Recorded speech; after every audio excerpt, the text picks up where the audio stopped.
বড় বৌদি হেকুলাপুর co pilot আমার বন্ধু অয়ন, আমি ওর সঙ্গেও যোগাযোগ করতে পারছি না। পুলিশ ওকে নিয়ে গিয়ে জিজ্ঞাসাবাদ করছে, আমি ওর সাথেও কন্ট্যাক্ট করতে পারছি না। আমি কি করবো আমি বুঝতে পারছি। আইরি শান্ত, প্লিজ। দেখো, আমি এতক্ষণ তোমার কথাগুলো খুব মন দিয়ে শুনলাম, আর তোমার এই কথাগুলো শুনে আমার একটা বিষয় খুব মনে হচ্ছে। দেখো একলব্য আদৌ বেঁচে আছে নাকি বেঁচে নেই আমরা সত্যি কেউ জানি না। তবে একলব্যর বাঁচা মরা নিয়ে আমরা একটা নাটক করতে পারি।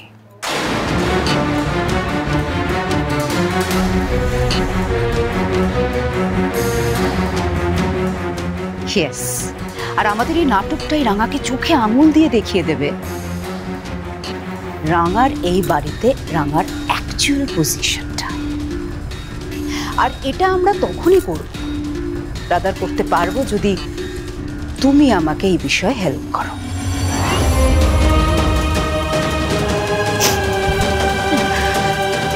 বড় বৌদি, তুমি ঠিক কি করতে চাইছো?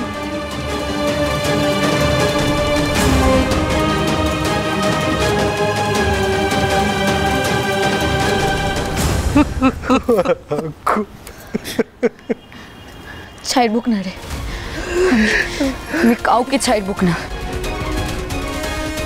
যারা আমার চোখের সামনে থেকে আমার স্বামীটাকে তুলে নিয়ে গেছে তাদের সব কটাকে আমি তীর মেরে ফালা ফালা করে দেব। চুপ কর, আর একটা কথা বলবি না তুই। অনেক হয়েছে, এই তীর ধনুক দিয়ে পৌরাণিক যাত্রাপালা এবার তোকে বন্ধ করতে হবে।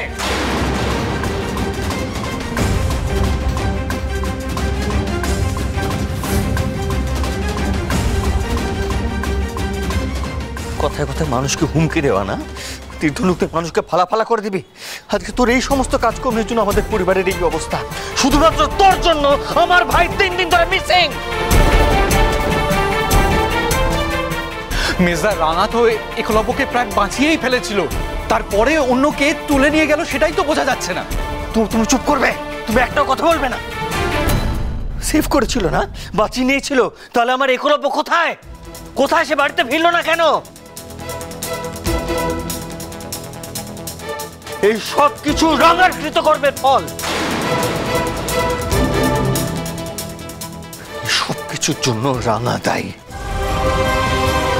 শোন রাঙা, যদি তোর জন্য একলব্যর কোনো ক্ষতি হয়, যদি আমার ভাই সম্পর্কে কোনো খারাপ কথা আমার কানে আসে না, তাহলে কিন্তু তোকে ছেড়ে কথা বলবো না।